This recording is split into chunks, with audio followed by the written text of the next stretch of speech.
Boom. And just like that, we are live again for another edition of Going the Distance Live. I believe this is actually number 10. So we've made it to 10. Hopefully I'm getting better. If you're watching this on Facebook, thanks for tuning in. I have also been adding these to YouTube. So if you've got a YouTube channel, feel free to, or if you're on the YouTubes, please click subscribe, because I'll be, hopefully in the near future, be posting more and more of these. This week, as always, Going the Distance is brought to you by Going the Distance, my book. It's on sale on Amazon. Go get it if you haven't. If you have, awesome. Give it a review on Amazon. That's how more and more people find out about the book. So the more people that review it, the more people get an opportunity to get it recommended to them through similar purchases that you've made. So if you've read it, enjoyed it, or didn't enjoy it, and if you hated it, let me know in the comment section. Actually, I hadn't read them since the first one was posted. I read the first one, but outside of that, I hadn't read them, so I probably should go check that out. Maybe next week we'll read some of them live on the air. So anyways, as always, we're going to keep you here for about 45 minutes the next hour. If you're not time crunched, feel free to stay the whole time. If not, I'm going to be covering the topic of health and nutrition, well, nutrition related to health. So if you've got any questions, feel free to just go ahead and pop those up. But we'll dig into that in a minute. But first off,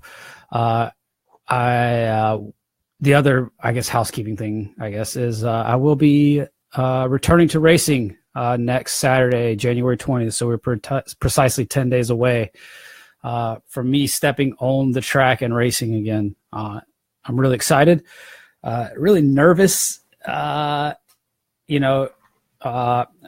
could go great. It could go bad. It could go a combination of anywhere in between. But it sure as heck is going to be entertaining. So I will be at the JDL Fast Track in Winston-Salem. I don't have a time yet for anybody that is in the area or can get up to watch. As soon as I get a time, I will be letting everyone know. They kind of have like a rolling schedule kind of thing, it looks like right now. But if they or an order of events listed, they don't have a time schedule, it looks like, listed up yet. So but more than likely it will probably be sometime midday. If you're in the area, it'd be great to have you out there and support me, because I could actually be taking a while around the track. So we'll see what happens. That means running slow. I'm really excited. It's going to be the first 800 I've also run fresh in a number of years. The last one I ran actually was in a snowstorm. So pretty excited about it, pretty scared. 800's hurt. For those of y'all, the uninitiated track people, the 800 is 2 laps around a normal outdoor track, but the indoor track at the JDL Fast Track is 200 meters, a 200-meter flat track, so that'll be 4 laps around that.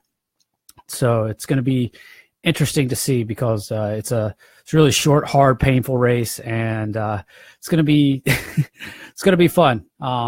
Workouts are starting to go really well. I'm kind of cramming in some fitness here, and we're taking some chances with things that I've never really done before, or been years since I've tried anything like this. We're getting fitter every day, and it's either going to go great or it's going to be a show, something to watch.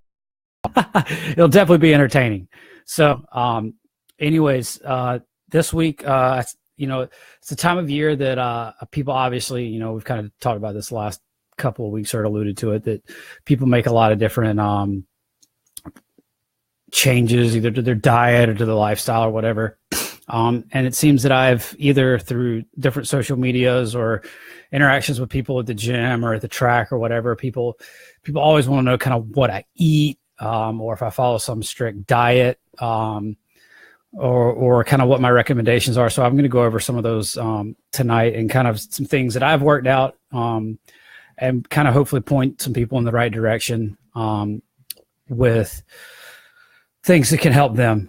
And just like with so many other things, I recommend that, you try it for yourself, obviously, or speak to a doctor or speak to a registered dietitian. I do not have a degree in nutrition. Now, I do have a degree in exercise science, which part of that I was required to take a lot, not a lot, but several nutrition classes. And mainly those classes were for nutrition geared towards exercise. Now the advice I will give, I don't think it's going to be just solely for exercise, but while I don't have a degree in it, I've spent an awful lot of time reading research over the years, as well as doing a lot of reading independently on my own about it. So one of the first things I try to tell everybody is we all eat too much sugar, and me included in that. I couldn't help it but smash a donut yesterday after a really good workout I had. I went straight to Harris Teeter and bought one of their big jumbo donuts they have that are like 99 cents, and they're like 500 calories. Probably 499 of them are sugar calories.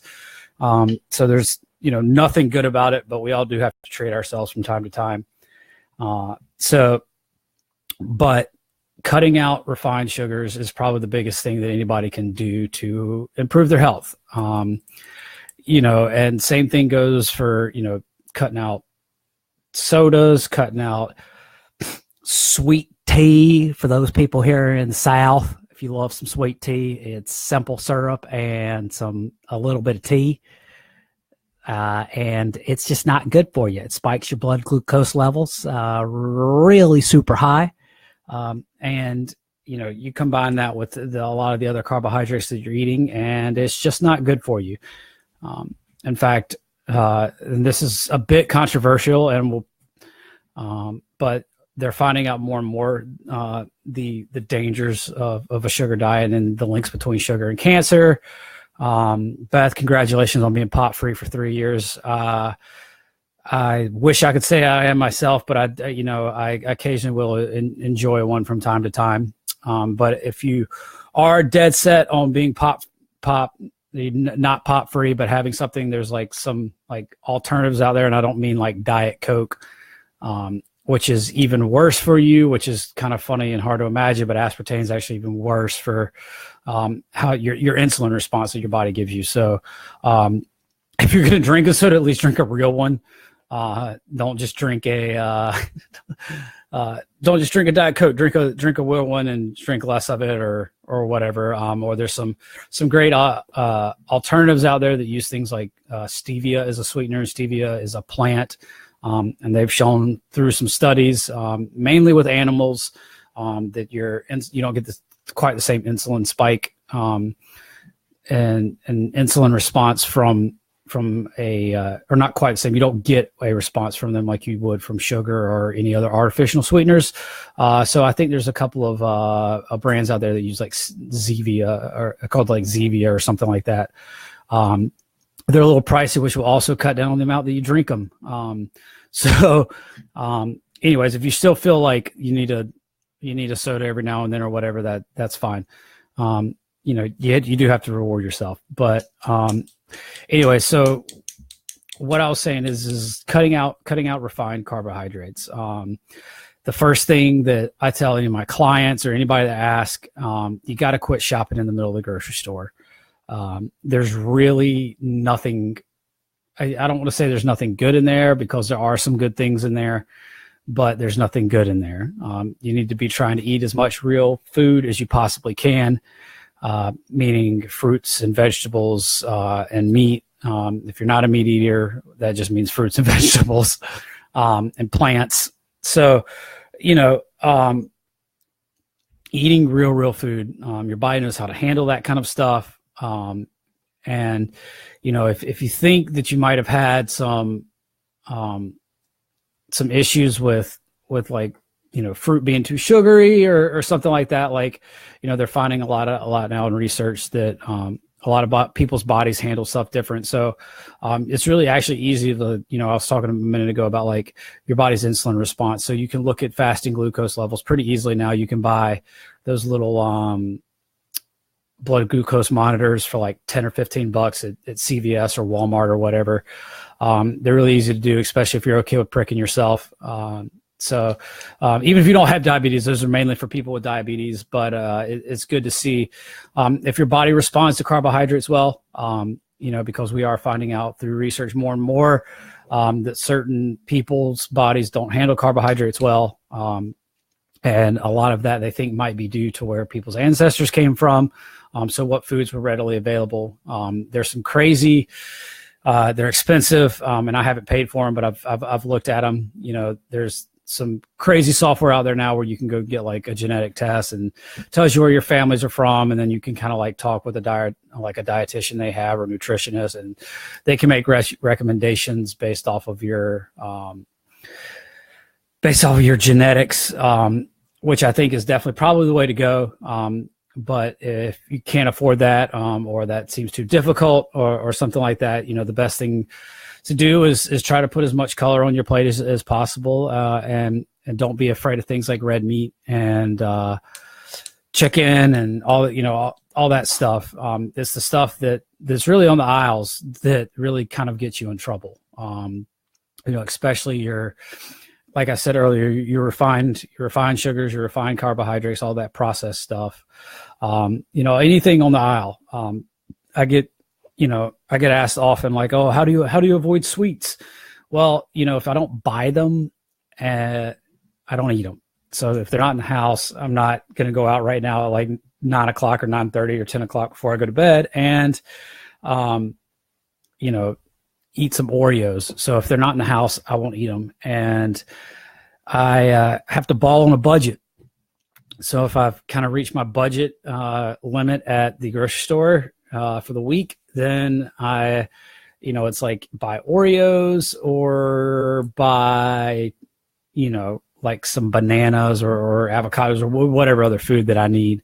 So, if you set yourself a budget and if you don't walk down those aisles, now they of course have made it hard, and they put like Snickers and Reese's and all the good candy right next to the register, which is I don't like to tell people what to do, but it should be criminal, honestly, because they know they're going to sucker you into it. And I've even noticed recently that they've knocked Reese Cup prices all the way down to 99 cents, and anything under $1 is hard. Excuse me. It's hard not to just kind of like slip that into the grocery cart at the last minute. So I guess if you've managed to avoid it the whole time while you're in there, just kind of when you get to the register, just put your blinders on and just look down, pull out your phone, and find something to do. But yeah, so shopping around the outside of the grocery store, buying real food.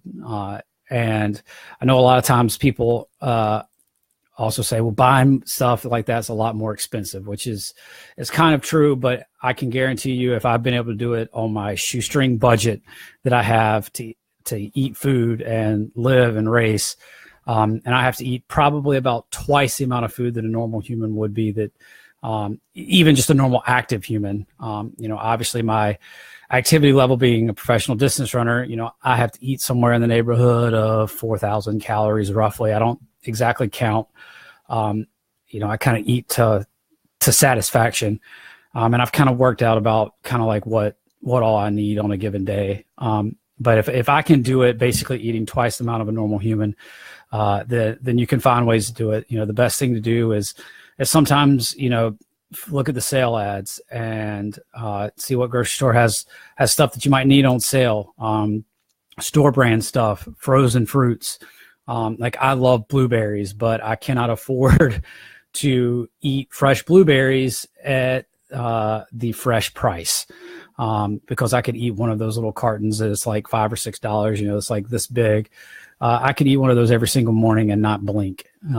So, just to give you an example, like a normal breakfast for me is like oatmeal with some peanut butter and blueberries and sometimes some honey just to kind of sweeten it up a little bit. But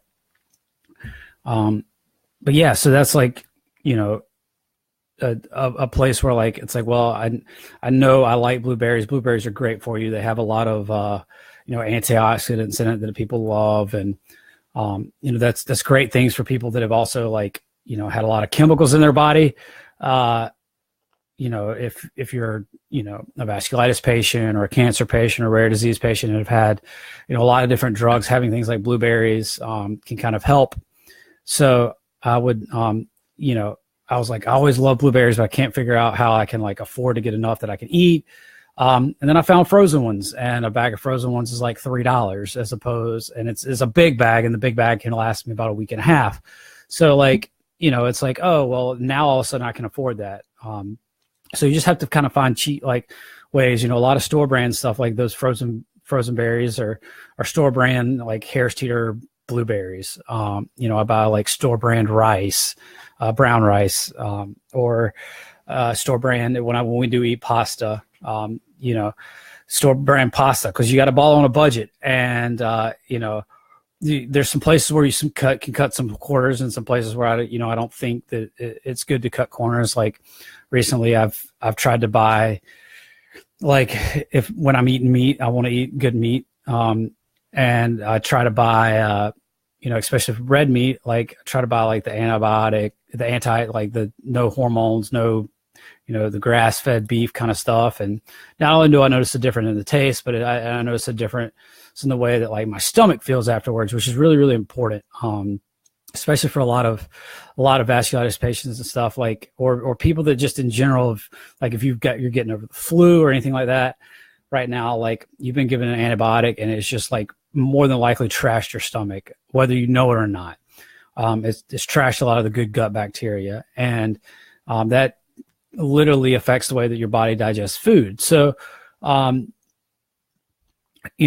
having like food that your body is easier on your stomach and is not full of so much junk is better. But like, I know that I can't afford, with my budget of about $40 to $50 a week, roughly, on groceries.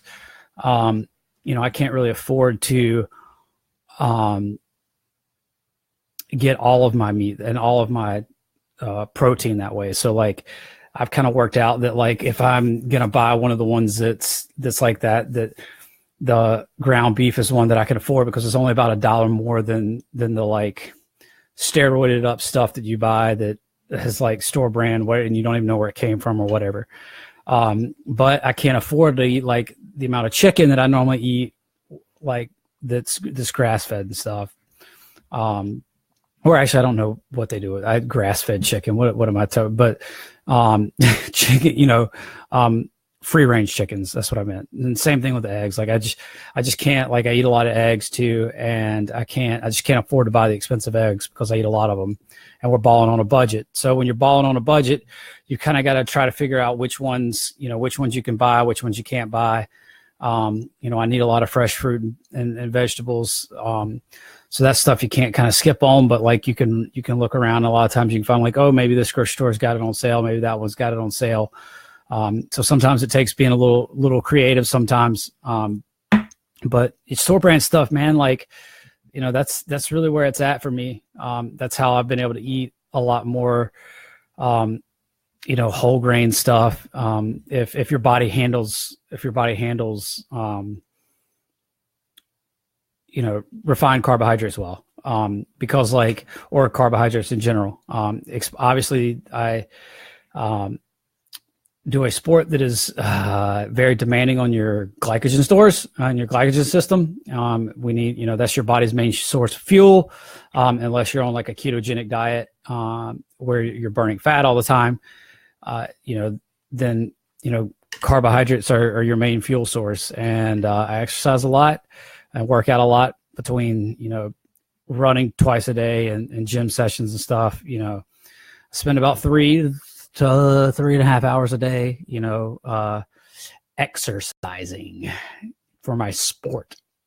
So that has a high calorie demand, and glucose is kind of the way to go for that. So, but you can get it in many different forms. Like you don't have to just get it from like your classic, like, everybody thinks about like, oh, you must carb load a lot. Like you must eat a lot of pasta. It's like, I probably only eat pasta once a week, once every 2 weeks. I eat it a lot more now that I live with my girlfriend because she likes pasta a lot. So, but once again, like I found out that like my stomach doesn't do really well with the really, really cheap, nasty one, or not nasty. Nasty is probably the wrong word. But the, the cheap dollar per pound pasta that everybody else gets. But, I found out there's like something kind of called like heirloom pasta, or buying pasta that's like actually made over in Italy because they haven't done something to the grain. And I found out about this through either a podcast or I was reading or something, and I thought it was kind of BS to start with. But if you find pasta that's actually made in another country, a lot of times they haven't messed with the, the grain.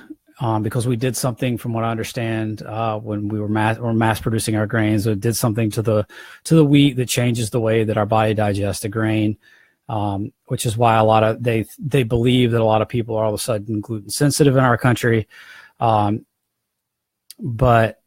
they, I do notice an extreme difference in how my stomach, I don't want to say I have a sensitive stomach. I can eat a lot, I can take a lot, but like, I noticed how foods are digested. And, once again, it was like, well, if I am going to start eating pasta again, this is going to be something I'm going to have to like, kind of make a concession of. And so it's like, I can't buy the 99-cent pasta, but this one's, $1.99. Or if I catch it on sale, maybe it's $1.50.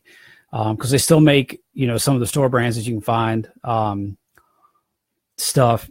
GMOs, I guess technically, the word that I was looking for, but a lot of things are GMOs, and GMOs aren't all bad. GMOs kind of, I believe, get a bad rap because we've been genetically modifying organisms either through selective breeding, or through natural selection over the years. Like almost all of your fruit, none of your fruit actually looks like it would originally did several hundred years ago. Even, if you even see what a banana looks like, they've all been genetically modified. Bananas are actually, like, in the wild, these small little things like this have a bunch of seeds in them. Tomatoes actually aren't really red. But, you can obviously buy green tomatoes and other stuff, but, consistently, but, some of them have an impact on, like, when you modify a grain or something like that, on the way that your body's digested. But sometimes when you're modifying something like just the color, it actually has not had, it doesn't change the actual, chemical composition of the either the fruit or the vegetable or whatever it is, enough to where your body doesn't know how to digest it. So, it's where you run into issues when you all of a sudden introduce something that your body doesn't really know how to handle. Because a lot of these things, like I was mentioning earlier, have been available for either us or our ancestors for hundreds or thousands of years. So, doing that, finding those things that, like I said, are real foods. Oreos aren't real foods. Crackers aren't real foods. Cereal is, even though I know there's healthy cereal out there, and don't get me wrong, I grew up on cereal. I love cereal. I love shredded wheat. I love frosted shredded wheat. I love Captain Crunch. No, Cinnamon Toast Crunch. I about to say Captain Crunch, which is wrong. But God, I love Cinnamon Toast Crunch. But it is, it's just not good for you. It's loaded with sugar, even though I know there's some healthy, like Kashi cereals and stuff like that out. It's still a lot of carbohydrates and all that your body just, probably, unless you're super, super active, probably just don't need. And especially with a lot of them, even though I know some of them have more fiber and stuff in them because they are whole grains. But cereal is just, in the cereal industry is one of the ones that as the industry that they're finding out.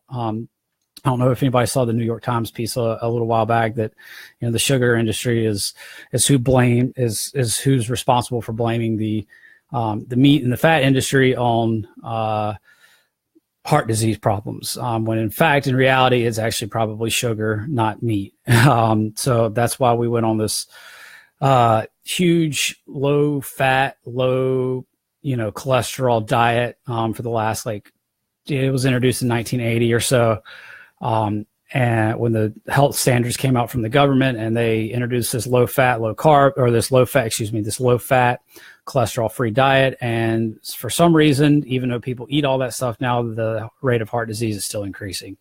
And they're finding out that the sugar industry actually knew this and actually even, had some studies covered up and blackmailed people into pretty much into making sure that those studies never came to light. And it's criminal because people think that they were following and doing. Some people thought that they were following and doing the right thing. Some people obviously still got heart disease because they didn't care about what they were eating or didn't care about the body, weren't exercising. But some people were legitimately following those guidelines and, not getting any healthier. And that's just wrong. And that sucks. So luckily the internet has made so many things available today, and it's an amazing tool. There's tons of podcasts out there. There's tons of information where you can, listen to people that are way smarter than me talk about this. A lot of mine has just come through trial and error. But once again, so let's kind of bring this back into the story here. So, staying off those middle aisles, and, buying store brand stuff when you can, and, pay attention to how your body feels after you eat something, and not just like immediately, because we all probably eat too much sometimes and you feel stuff, but, pay attention to how your body feels, later that night or later that day. Notice if you're getting like a crash a couple hours after a meal, because if that means your body might not be, well equipped to handle, or you might have eaten something that didn't really sustain you. So, things with a lot of protein in them. That's where the refined carbohydrates and a lot of the snacks that we eat, they just don't give you the bang for your buck.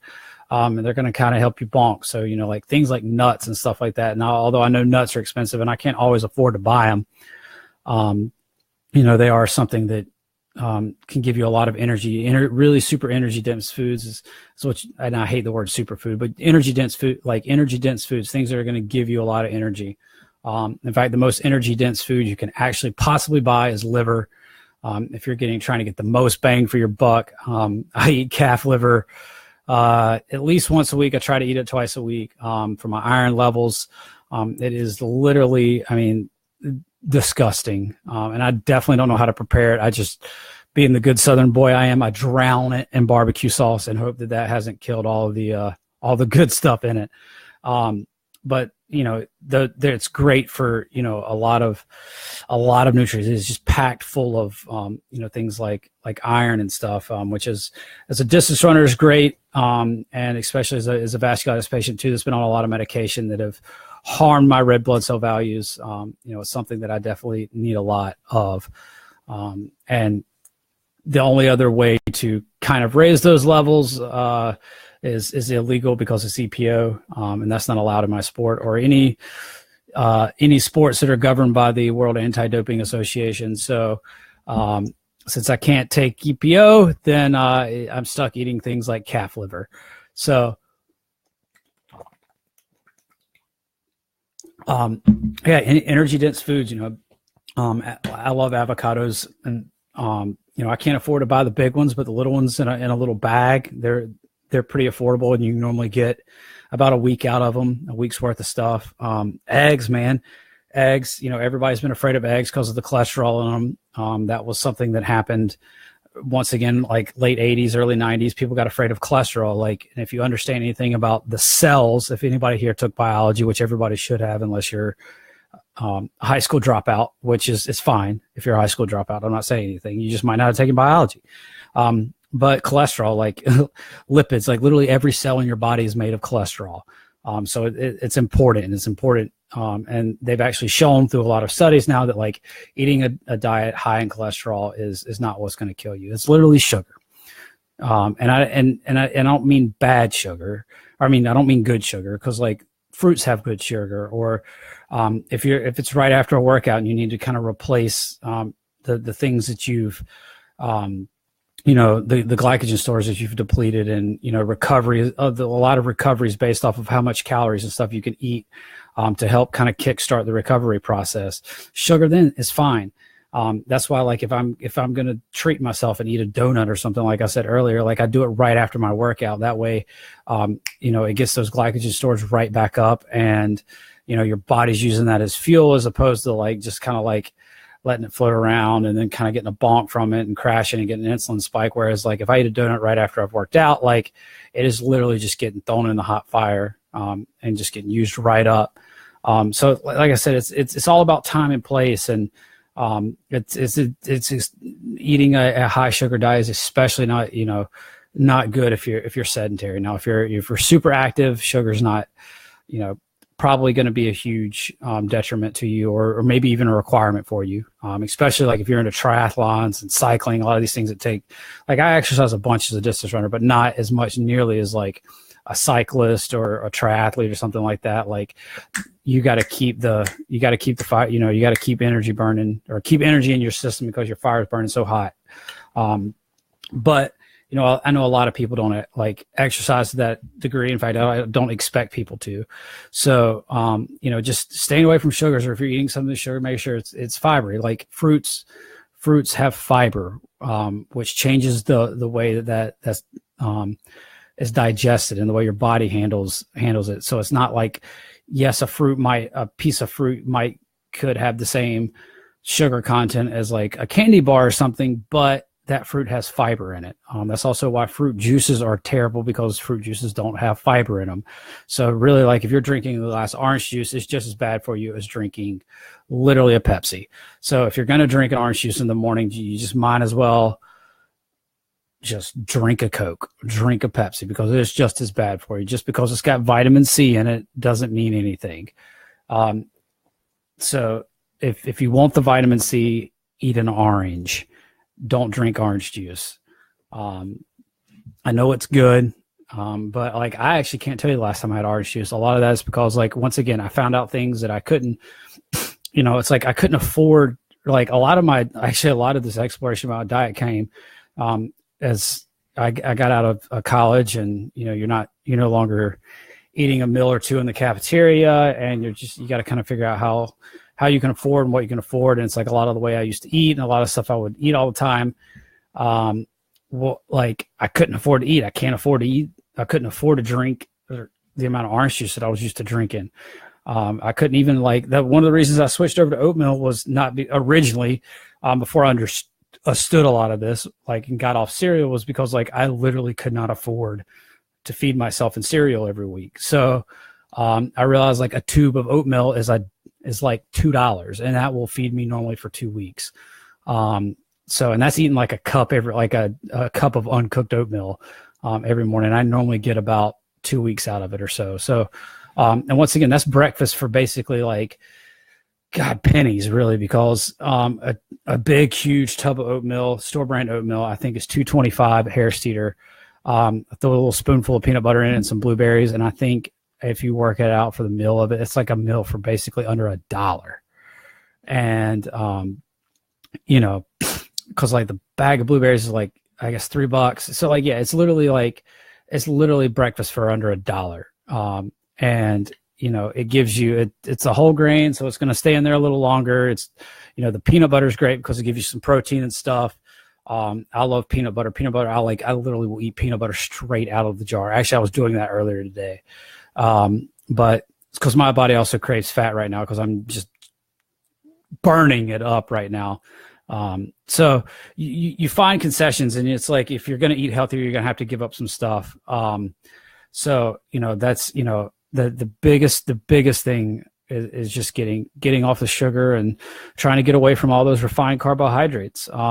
And carbohydrates in general, like, it's okay to put meat and vegetables on your plate, and that be it.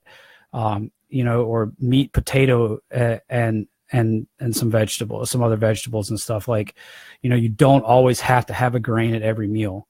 We've gotten very accustomed to that in America. When you think about, like, grains at breakfast and cereal, lunch, like lunch, you're eating a sandwich, and then dinner, you're having like pizza or something with, like, some chicken and rice soup, or some some spaghetti, or like a hamburger with, like, with the bun and stuff, like, kind of what we think of as a classic American diet, and stuff that people eat a lot of, which, once again, like, some of those things individually by themselves may not be the worst things in the world, but when you add all that up together, you're getting a lot of refined carbohydrates in your body, and you're getting a lot of these little insulin spikes, and that's where the real danger is.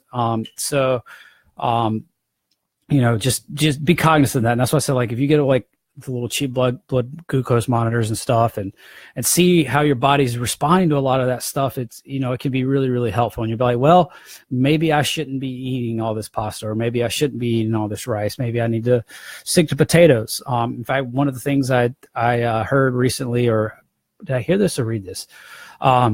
Was about how, like, literally, like, if you cook potatoes and then put them in the refrigerator and then reheat them and then put them in the refrigerator again, actually every time that you do that, you're making them more insulin resistant in your body. So it's actually more healthier for you. So, like, say on Sunday, like, you like cook a load of potatoes, however you want to cook them, whether you're baking them in the oven or cooking them in a pot or whatever. Boiling them, and then you toss them all in the refrigerator, and then just kind of like pull some out during the week. And every time you're pulling them out and reheating them, like, it's not like a meat or something, like, where you don't want to like reheat it and then put it back in the refrigerator and then reheat it. Like, it's fine to do that, actually. And actually it gets healthier for you the more times you do that. And it's not going to give you the same kick, but you're not affecting the nutrient. You're not affecting really the nutrients you're going to get from it. So that's super helpful and super awesome, actually. But yeah, so like just finding cheap things like I really love sweet potatoes, but I can't really afford to eat the amount of sweet potatoes I need. So I eat red potatoes, and the bag of small, like, baby red potatoes is fairly affordable as opposed to like eating the sweet potatoes. Now, I know sweet potatoes would probably be better for me. But at the end of the day, it's like that's a concession I've had to give up. That's a treat that I've kind of had to give up, because I do love sweet potatoes. So like you have to find like things that you can and can't eat, and how to make things last. Like I said, like oatmeal, like figuring out like, oh, like cereal's too expensive for me to eat. Like, what's something I can eat that's a lot better? Oh, okay. Or this cheaper. Oh, oatmeal is, well, it's oatmeal and grits. And it's like, well, grits didn't do too good. It's like really heavy in your stomach before you go run. So like that was off the table. So I stumbled upon oatmeal. So, it's a lot of trial and error. Like I didn't get to the diet that I'm eating right now, like overnight. It's been a work in progress, and it changes and gets a little bit better every single year. But I'll also say this too, like, I eat healthy all the time, but like, I try to live by like a 90 or 95% rule. If 90 to 95% of the meals that I'm eating are good, then like when I do eat a bad meal, I don't feel bad about eating an entire large pizza, and not even trying to eat a healthy large pizza. I'm not trying to put any vegetables on my pizza. I'm not trying to, I'm going to get a greasy, extra large New York style pizza from somewhere that is just literally soaked in grease, where the pepperonis have like puddles in them. That's what I want, and I'm not going to feel bad about it. I mean, I might feel bad afterwards because I'll probably eat too much, but it allows you to kind of indulge and eat some things that you do like, and it's okay. It really is okay when you do that. But if you look at roughly the fact that you got 21 meals a month, if you're eating roughly 3 meals a day, 7 days a week, that's 21 meals a month. Like if you're eating 17 of those healthy, you're winning. And that's, I think that really is the goal for everybody. And one of the last things I do want to talk about, and one thing that I think has been a huge help for me this year, is intermittent fasting. And I know that's going to kind of sound weird, but what that really is giving your body a chance to stop, because they found out a couple of years ago that your gut bio, as I was talking earlier, like the good bacteria in your stomach, that it helps aid digestion, has a clock. So from the time that you wake up and put something in your mouth for the first time that's not water, so something that your body has to, your gut bacteria and stuff has to digest and has to act on and do something with, it starts a clock. And this is one of the things why, like, they didn't know it at the time, but why they recommended people not eat late at night. And what it is when people were eating late at night, their gut bio was tired and not doing as efficient job. And then, like, if you're waking up in the middle of the night and having a snack or something too, then you're kind of restarting that clock, and the gut bio is not really getting a chance to restart itself, and be fully active. So you're just kind of like, by eating all the time, your gut bio can't really do the job that it needs to do.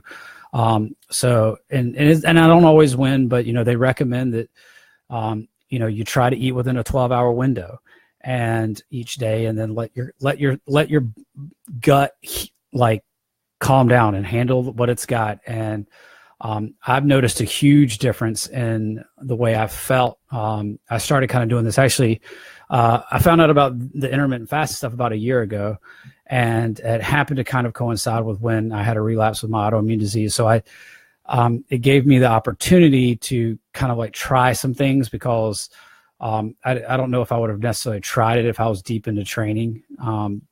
But actually, when I got sick, and was on loads of prednisone and a lot of other drugs, I think that by doing that intermittent fasting and eating within a 10 or 12-hour window every day, actually helped me keep my weight down. And because normally I would put on anywhere from 15 to 20 pounds or so with the prednisone, and that didn't really happen this time. I probably only about 6 or 7 pounds. And obviously some of your body changes some too, especially when you're not exercising a lot and you're taking like a high dose of corticosteroids like that. But anyways, just giving your body that chance to, the gut bio to really calm down. And what was crazy is when they were looking at this originally, they found out that people who ate within that 10 or 12-hour window every single day and didn't change any of their eating habits at all. They literally changed nothing about what they were eating. They were still eating kind of bad. They were losing weight though. And they were like, huh, what? Like, I thought you needed to do something. Like, nothing changed about their activity levels. Nothing changed about anything. They were still trying to eat the same amount. They were eating the same amount of calories, but they were doing it, and their body could handle it. Their body could process it. Their gut bio wasn't tired. And it by eating within that window, it allowed their gut bio to do its job and to rest. And because their body was better able to digest the food, and digest it properly, they actually lost weight. And it looks like Mary Frances here asked us a question about, like, do I try to eat less inflammatory foods because of the vasculitis? Yeah, I mean, I'm not technically on like what they would consider like an anti-inflammatory diet, but obviously the things that the real foods, like I've kind of been talking about, real foods are kind of your natural anti-inflammatory foods. Now, obviously, like, a lot of things have come out about stuff like turmeric or garlic or, a lot of these other, catchy hot foods at the moment have been boasted as anti-inflammatory. But a lot of the things that inflame it are all, like I've said over and over again tonight, is like, it's the stuff that's in the middle of aisles, those are the things that, definitely anything with loads of sugar in it, and without a lot of nutrients in it, are going to be things that are super processed, crackers, Doritos, all the stuff that we ate as kids, honey buns. God, like, looking back on it, I don't know how, like, there was a phase in middle school I went through where I was like drinking Mountain Dew, eating a bag of Doritos, and eating a honey bun every single day for lunch. That's what I was spending my lunch money on. Instead of going to like the normal cafeteria line, I was getting that stuff out of a vending machine. But yeah, I mean, the diet, the anti-inflammatory diet is basically trying to stay away from foods that are going to inflame your gut. And a lot of people have associate like this very similar to like a gluten-free kind of diet.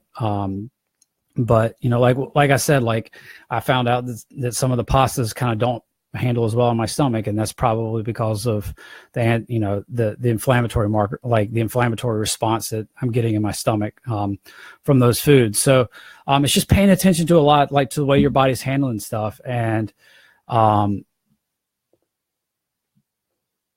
it really is can be worked on through trial and error, but don't be afraid to make some changes. And like I was talking about the intermittent fasting thing a minute ago, is like for so long we've been told like breakfast is the most important meal of the day, but like if you're trying to lose weight, and this is going to sound contrary to everything that we've kind of learned for a while, is that like pushing that first meal of the day back the longer you can wait and try to eat within even a 10-hour window or a 12-hour window. So like if you wake up at 6:30 or 7 o'clock every day, like if you can wait till 8 or 9 o'clock in the morning to start eating, that way when you eat your last meal at 7 o'clock at night, you're within that window. I know it's difficult for everybody. It's difficult for me, and I don't even go to a classic 9-to-5 job. But it's something that if you just have to really kind of pay attention to it. You're not always going to be able to do it every day. The research is showing if you can do it at least 4 or 5 days a week, that it has a big benefit. So that kind of leaves you the weekends to either screw off and kind of do whatever as far as the time clock goes. But I know for me, actually, a lot of times the weekend's actually easier. It's during the week that I get busy and sometimes end up eating dinner late. But obviously, just the more you can do it, you don't always have to give yourself 2 days a week, but the more you can do it, and I don't want to get hung up on this whole ancestry thing and about our diets and stuff. But like, if you think about like food being readily available to people 24/7 has not always been a thing. And so that's really why they think that our bodies store fat, is because like fat is literally energy. You convert fat obviously later into glucose for your brain, but even if you just live off of your fat stores, like your body can burn that. So that's how like you can go for long periods without eating, even longer than you can without drinking water. As long as you got water, you can kind of survive. So your body does know how to burn fat. Now, for athletes, it does require more energy for you to burn fat, as far as like ATP, which is like, I guess I'm getting kind of super sciencey about it. But, for athletes, it's probably, a little more dangerous. But like pushing those meals back, I think can have a huge benefit. I noticed it helped me a lot this year. And just in the way I felt. And I even notice it a lot now, like, and because sometimes like I end up just eating late because, I've had a long day of training and, other things in life come up and I'm still hungry at the end of the night. And like, I do notice a difference now that I pay attention to it, how I feel if I eat later. Because it's not that I can't go to bed and not eat, because some people can't eat late because it doesn't make them feel good. But like, I can literally eat right up until I go to sleep. But it's made a drastic change in the way that just like my stomach feels, my body feels. I feel like I have more consistent energy throughout the day when I eat within that window too. It's just like it's small things, and it's stuff that a lot of people wouldn't normally probably pay attention to. So just if you're curious about it, it really all it takes is a quick Google search of like intermittent fasting. Obviously, people take it to some extremes. I'm not suggesting that. Although if people want to have a real cleanse, I see all the people all the time on Twitter and Facebook or whatever. It's like, oh, I'm on a cleanse today, or I hear people at the gym talking about it. I was like, no, a real cleanse is not eating and letting your body burn up its fat stores. So if you really want to do a real cleanse, that's called fasting. And obviously there's segments of the world that fast yearly or for religious reasons or whatnot. So it's not the end of the world if you don't eat. And when you burn fat, your body, when you get used to the way that feels, it's different. If you want some more information about it, just takes a quick Google search of intermittent fasting. I know there's a lady named Dr. Patrick, I think her name is, that's got a great website called Found My Fitness. That's where I found it at. It has a huge benefit for that. And like, I know a lot of other vasculitis patients that struggle with their weight because of the prednisone and a lot of the other drugs, and they destroying your gut bio through through all the medications and stuff that you're on. So anything that we can do to help aid that process is obviously good. So I get asked that question a lot. So I just kind of want to cover a little bit of that tonight. hopefully I haven't rambled on too much. If anybody's got any more questions, we've got, I'll say we probably got a few minutes here left. If anybody's got a question they want to ask about it, or something a little more specific, maybe either about my habits or in general. Anyways, I suggest seeking out smart people and not, when I don't know something, obviously the internet can be a dangerous thing, but like, I try to let research, because like I have a scientific brain. And so like I always like research to kind of drive what I'm doing. And if I don't know something, I try to follow up what the latest, because like research and science give us our best tools to date. And especially with the more kind of not open policies, because there's still politics involved in science sometimes, but especially now, like we aren't just getting our information from one or two people.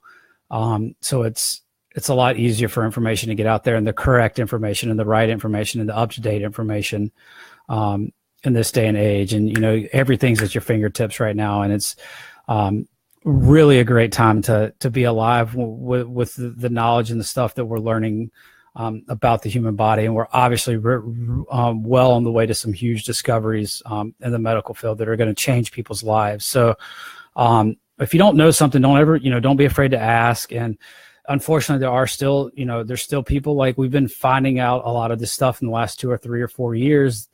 The doctors and nutritionists have been recommending for people that we're finding out now is bad. So that's going to take some time to overdo. So,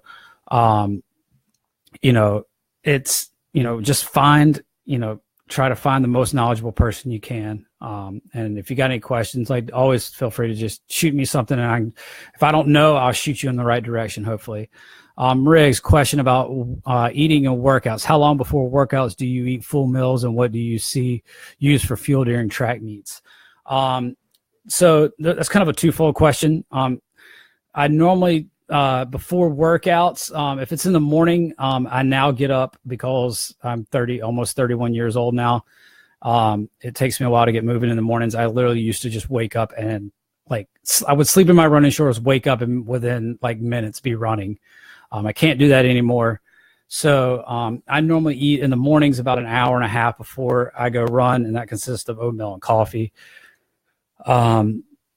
If it's a competition, I normally try to eat a bigger meal about 3 hours beforehand, unless it's first thing in the morning.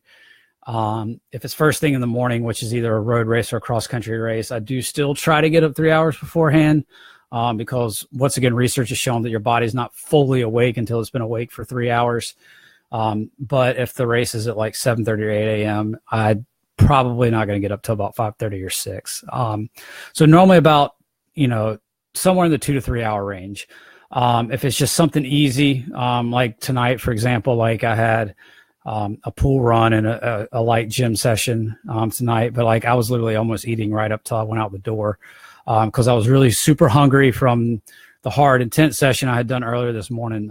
So I'd kind of been struggling to keep food in me all day to satisfy my hunger and the caloric demands of what I'd done.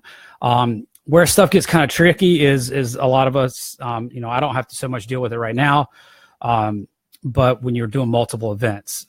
And, the biggest thing is water. Obviously, I would definitely suggest a water Gatorade mix, not at least half and half, maybe even a quarter Gatorade, 3/4 water. Gatorade itself is too sugary. Even the G2 stuff is too sugary for your body to really absorb all the water fast enough. Gatorade's a great thing, and like I said, in this situation, a lot of times in competition and stuff, sugar's a good thing because it's going to help you replenish your stores and help you recover. But Gatorade is way too sugary. So either if you're using the powder, use about a third or half of what the suggested amount is. If you've got a bottle, literally you can just an empty bottle. I carry this bottle literally everywhere with me. But I do, if I've got a bottle of Gatorade, I'll just take about a quarter of it and pour some into my water, and that, will give me the electrolytes and a little bit of the sugar that I need, and actually help aid rehydration, as opposed to like super sugary stuff. Actually hinders hydration. And then, I'm a big fan of like power bars and protein bars. Some of them can be, you just got to find out kind of what works best for your stomach. I've seen people mow down peanut butter and jelly sandwiches, on white bread, something that's just quick, going to get in you. You can never go wrong with that. Or, I like to stick to some bars and a drink. My stomach seems to handle that really well. So it's kind of a trial and error thing, but you definitely, in the middle of competition, you want to try to keep water and Gatorade in you as quick as possible afterwards. And then getting some calories in you. That's the big thing. Especially if you're doing multiple events, or, especially for a lot of high school kids, like you're at a dual meet, or you're at a Saturday meet. So it might be, you might have 30 or 40 minutes between your events, or you might have 3 or 4 hours. So, my dad, has requested I give Dwight, Clark a shout out. For those of y'all that don't know, or don't know who Dwight Clark is actually, I got his ball over here. You can kind of see it. There's a football signed in that glass cage you just saw there, by Dwight. Dwight caught the catch, I guess, 36 years ago today. He played for the San Francisco 49ers. They beat the Dallas Cowboys on a end of the game drive 36 years ago, and the 49ers at the time, well, before that, had some pretty bad years, and in 1981 that kicked off the dynasty that became the 49ers with Joe Montana, and then later with Jerry Rice and Steve Young, and a lot of the names that have ended up in the Football Hall of Fame. But Dwight caught the catch. It was on the cover of Sports Illustrated. He's really good friends with my dad. They're old high school buddies, but Dwight also has ALS currently. And anybody that knows anything about ALS, obviously the prognosis is never great. It's kind of like a wait and see how long, but Dwight's fighting, as we all would expect from a superstar athlete. But the road's not easy, and it's tough on his friends and his family, I know. Anyways, if you've never seen it, go YouTube. All you have to literally YouTube is The Catch. It was a great football game, and it was awesome having him as an idol. And I said this on the first podcast. I literally never thought, and I obviously had athletic endeavors and athletic dreams from the time I was a kid, and having the opportunity to meet some of these athletes because of Dwight. I got to see Steve Young and Jerry Rice and all those people, and I had their autographs like on my wall, and that's what I grew up with, and having their signatures and stuff. And then not earlier this year, but late in 2017, I got the opportunity to actually send Dwight my book, Going the Distance, which is available on Amazon if you don't have it. I sent him a book and I autographed it, and it was an unreal moment. I never thought in my wildest dreams that I would one day be autographing something and sending it to him, because like I've got a football right here, over here, like I said, that has like the catch play drawn on it and stuff. And obviously I had the Sports Illustrated cover and stuff growing up on my wall and everything. And it was an incredible, like, it was so humbling and so weird, and something I never thought I would do, to be able to like sign something and send it to your hero. So Dwight, man, we're thinking about you, and just keep fighting the good fight. But yeah, I guess it's been 36 years. So that means And Dwight actually retired from playing football, I guess, the year actually I was born in 1987. So he's been done with the game, I guess, now for almost 31 years, since I'll be 31 in a couple of days. God. But think about that, Dad. You got a 31-year-old. Are you old enough to have that? How does that make you feel, Pops? But anyways, I've kept y'all long enough. If anybody's got any more questions, I'll be happy to answer them. But if not, I'll go ahead and log off now here as we hit the hour spot. Remember, Going the Distance Live is always brought to you by Going the Distance. My book is available on Amazon.com and BarnesandNoble.com. If you have YouTube, please click subscribe to my YouTube channel. Feel free to share this video on Facebook and or YouTube or Twitter or Instagram or with your neighbors via snail mail. If you just want to write it down and send it to them and tell them about it. Anyways, we will be back again next week at 8 o'clock for Going the Distance Live again. We've got 10 of these down, baby. 10 down, another 990 to go before we hit 1,000. So thanks again, everybody, for tuning in, and we will see you next week.